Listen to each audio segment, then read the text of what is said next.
She sipped her coffee in boredom, listening to someone complain for a whole hour, telling her about what had happened to him a week ago and how his reputation fell in front of his family because of a problem he didn't even know was caused by her, and that she was the reason behind it all from the start. She sighed, tucking her fake blonde strands behind her ear, speaking with fake concern and sadness. "All right, calm down, Jack, and tell me where you've been all week and what exactly happened to you. I didn't understand a word of what you're saying." "Laura, do you remember what happened a week ago when you and I were at the club?" "All I remember is that I told you I was going to the bathroom, and when I came back, you were gone. I searched for you everywhere but couldn't find you, so I ended up leaving the place alone. What happened to you? I was really worried about you," she said, holding his hand as he sipped his coffee, running his hand through his hair heavily before speaking.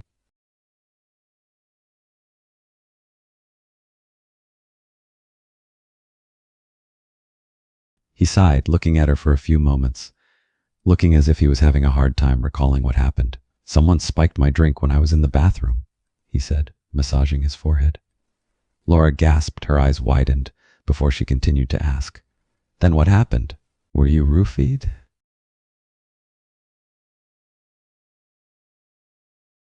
He sighed once again, rubbing his eyes. "Yeah, I passed out in a room, and I don't remember what happened in the next hours or who was even there."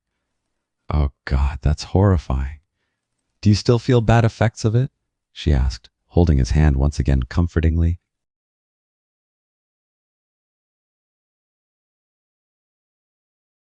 He nodded, massaging his head because of a headache he was feeling. "Yeah, I'm still feeling the after effects of it. It's been driving me insane since that night, and I have no idea who it was," he said with a frown. "Maybe someone who wanted to take advantage of you or something?" she said with a worried expression.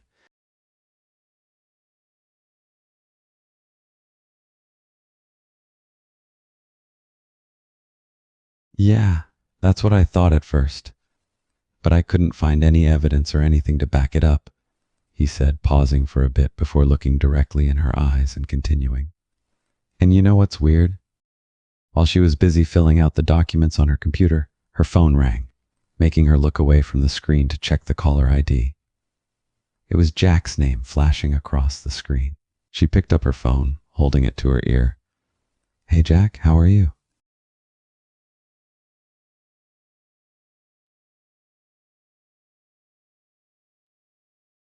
"Hey Laura, I'm fine." He paused for a bit, speaking with a low and tired voice. "I just need you to do me a favor. Could you please come by my place?" he said.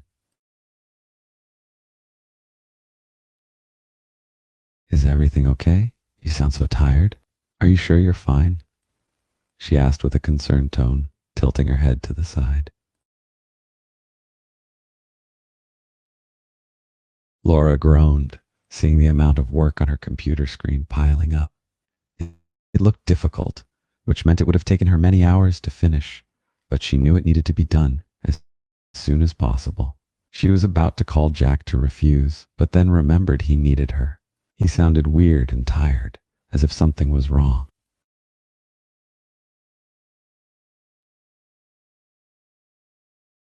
But then, another thought popped into her mind. He could still be feeling the after effect of the drugs he was given last time. That wouldn't be a reason to be worried. But she was a little worried, and her guilty conscience was telling her not to refuse him. "Ugh," she groaned again, before finally saying yes to him. "All right, I'll come over after work."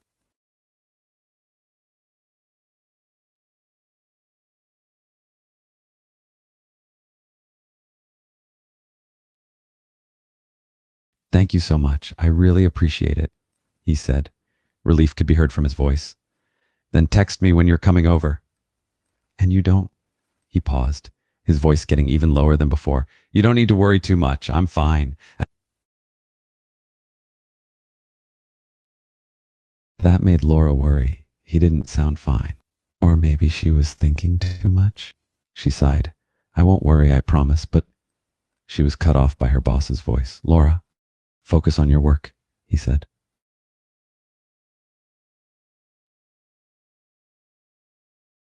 She groaned and sighed in frustration. Her work needed to be finished before the end of the day. So, without replying to Jack anymore, she placed the phone on her desk and began working.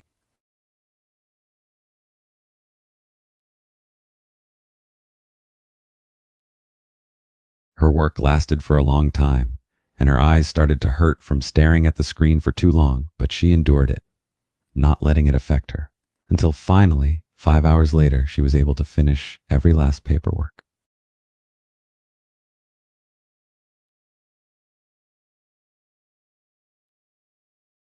Laura let out a sigh of relief, stretching her arms and legs as she leaned back in her seat.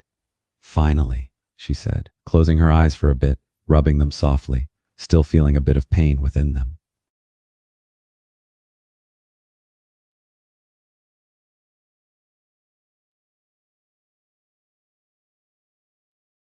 She grabbed her phone and saw a few text notifications, mostly from Jack, asking her when she would be coming over, that he was waiting for her.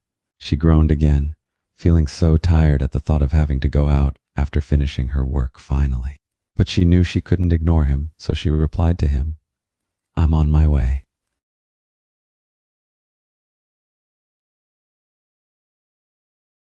After replying to him, she cleaned up her desk a little, putting the papers nicely inside the drawers, grabbing her stuff, and leaving the work office. She got inside her car and started driving, heading towards Jack's apartment.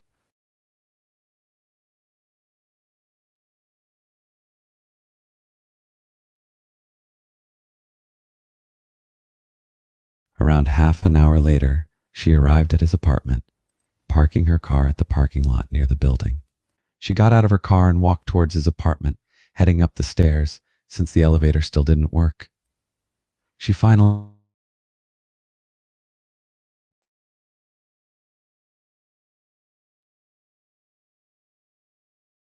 The door opened a few seconds later. Jack stood in front of her, and the state of him looked even worse from before. His hair was messy, his face was paler than usual, he had dark circles under his eyes and was covered in sweat. He looked really sick.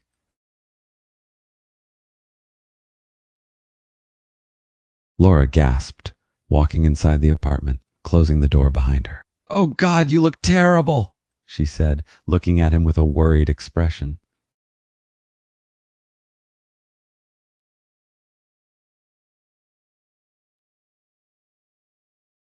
Jack gave her a weak smile, leading her to the living room. "Thanks for the compliment," he said as he sat on the couch, and Laura went to sit next to him.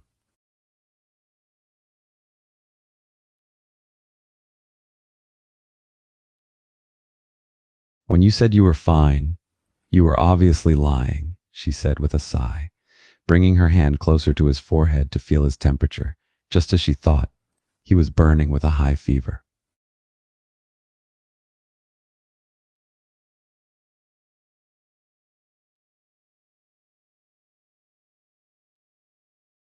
He lightly shook his head.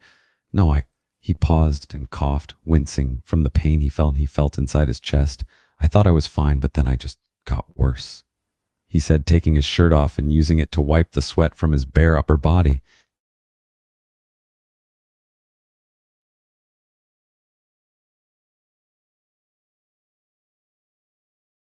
Laura's cheeks slightly turned red from seeing his bare upper body, but she quickly shook it off.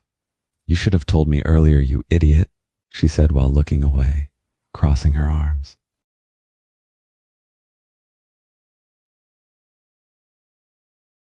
"Because I knew you would come and worry too much," he said with a small smile on his face. "Which is exactly what you're doing now," he added, laying back on the couch and closing his eyes. Laura sighed, and just like how she always did when he was sick, she got up and went to his kitchen to grab a cold towel. She filled a bowl with cold water, wet the towel, and came back to him, sitting down next to him again on the couch. She then put the towel on his forehead. "You really need to stop being so stubborn all the time," she said with a frown as she wiped the sweat from his face.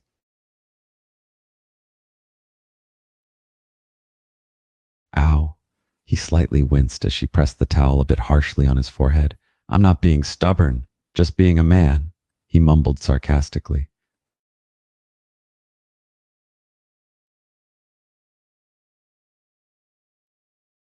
Laura rolled her eyes, continuing to wipe his face with the towel. Being a man, she said. Just admit that you're an idiot.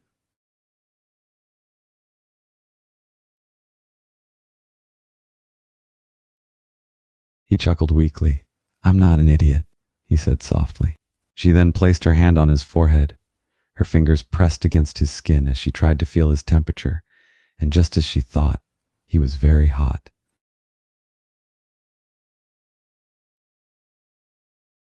She frowned, her expression getting more worried. You have such a high degree, she said, taking the towel away from his forehead to wet it in the bowl again so it'd get even colder.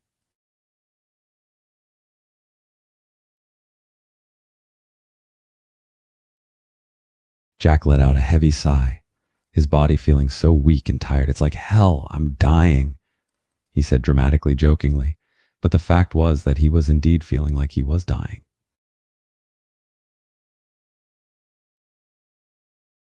Laura couldn't help but chuckle softly at his joke, putting the cold towel back on his forehead. No, you're not dying. Stop exaggerating, she said, shaking her head and rolling her eyes at him.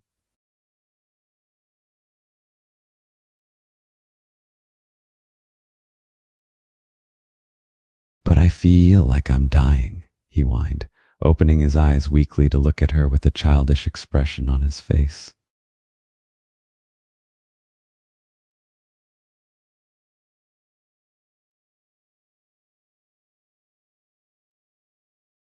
Laura smiled softly, shaking her head at his behavior. You're like a giant baby when you're sick, she said, before getting up from the couch, leaving the living room and heading to the kitchen.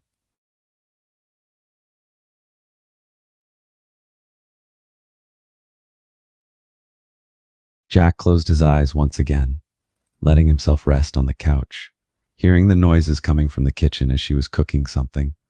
His stomach slightly growled since he hadn't eaten anything all day.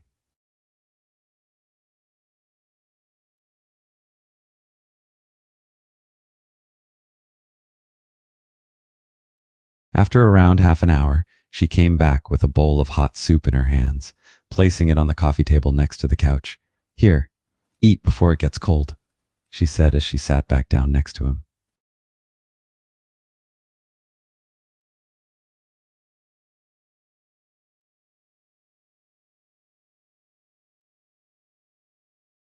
He slowly opened his eyes, looking at the bowl before he tried to sit up.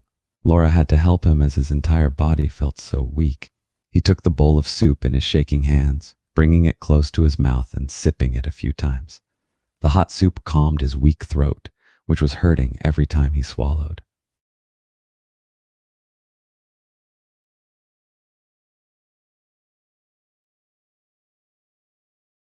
He let out a sigh of relief. The soup was good and tasty, and Laura had always been the one to make him soup whenever he was sick, knowing exactly how he liked it. That's so good, he said softly, after he finished half of the bowl. Laura smiled in satisfaction. I knew you were going to like it. Now eat the rest too, she said, crossing her arms, making sure that he would finish every last bit of soup. He rolled his eyes jokingly, before continuing to drink the soup. Bossy, he mumbled, but he definitely didn't find it annoying. He finished eating the soup, placing the bowl back on the coffee table, feeling better than before after eating the hot soup.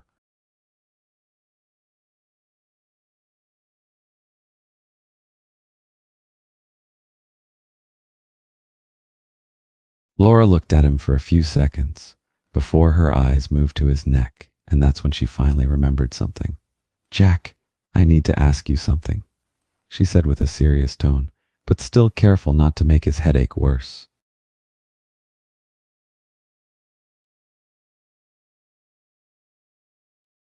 He groaned softly, his headache still being painful. He had no idea what kind of question she wanted to ask.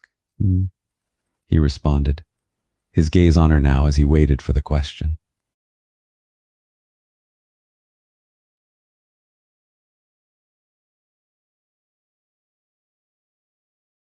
She was still looking at the hickeys on his neck. Then finally the question came out of her mouth. Those hickeys on your neck? Where did you get them from?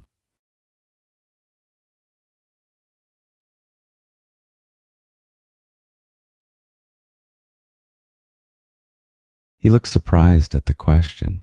He definitely didn't expect her to bring that up, as he thought she was going to ask him about something else. He sighed, trying to think of something to say, but nothing came to his mind as he just stared at her in silence for a few seconds.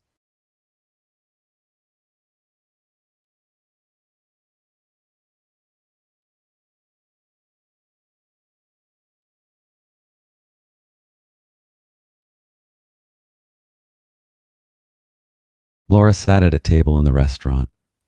Her best friend Lisa was sitting across from her, sipping her coffee as they chat together. "So how is Jack? He feeling better now?" Lisa asked, her elbow on the table and her chin resting on her hand. Laura sighed. "He's still sick, but I'm taking care of him so he's fine. But there's something weird about him," she said, pausing for a few seconds. Lisa's attention peaked. "Something weird? What is it?" she asked, curiously.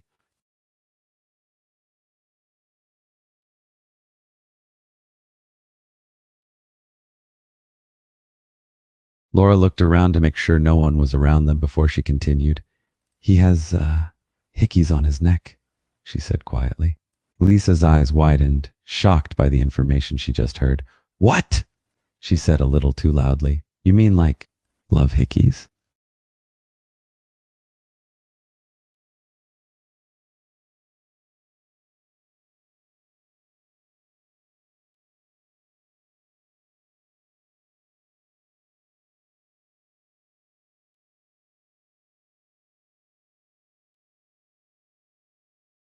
Lisa nodded, understanding that Laura didn't want to say any more about the hickeys. "All right," she said, before sipping her coffee again. Lisa then thought for a few moments, before a smirk grew on her face. She leaned her body on the table, looking at Laura mischievously. "But you know what? I have something else to ask you," she said, her voice teasingly.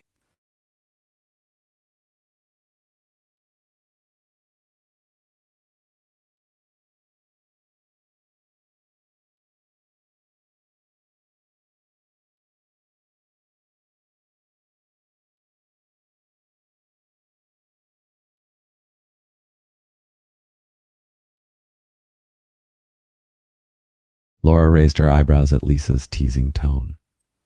Knowing what she was going to ask her next, she couldn't help but feel a bit nervous. "What is it now?"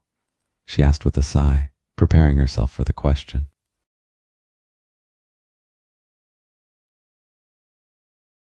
Lisa had a smirk on her face, clearly enjoying Laura's reaction. "You and Jack, are you guys still just friends?" she asked, leaning even further on the table, waiting for Laura's answer. Laura rolled her eyes. "Of course, we're just friends." "Why do you always have to tease me about it?" she said, almost exasperated.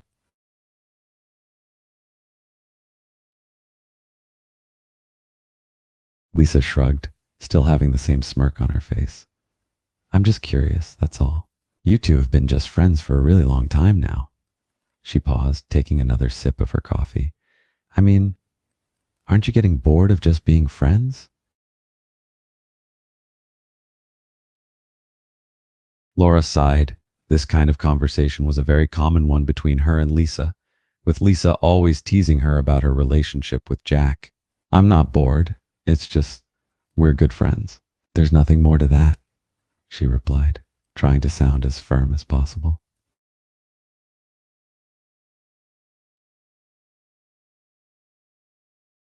Lisa scoffed, not believing a word that Laura said. "Friends and nothing more, huh?"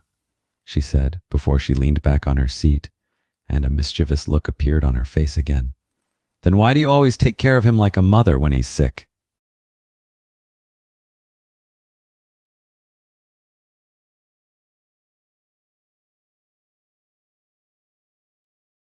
Laura groaned, rolling her eyes.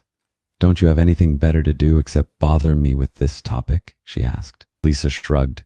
"Nope, I have nothing better to do than bother you," she said, taking another sip of her coffee, then pausing for a few seconds before saying, "And you still didn't answer my question."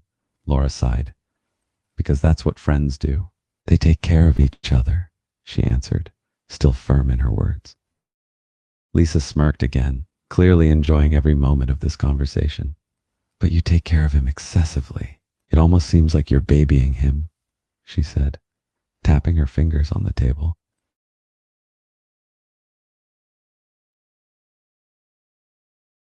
Ugh, Laura groaned again. She hated how Lisa had such an accurate observation about her behavior. She knew exactly why she took care of him so much, but she wouldn't admit it to Lisa, or to anyone for that matter. I just care about him, that's all, she mumbled, looking away.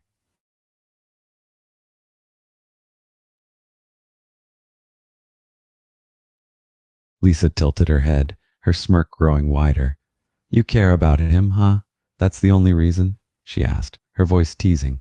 Laura gritted her teeth. Her patience was already running low because of this topic again. Yes.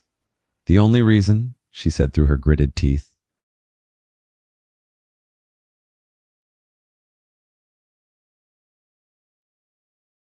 Lisa's smirk was still present on her face, finding Laura's reaction amusing.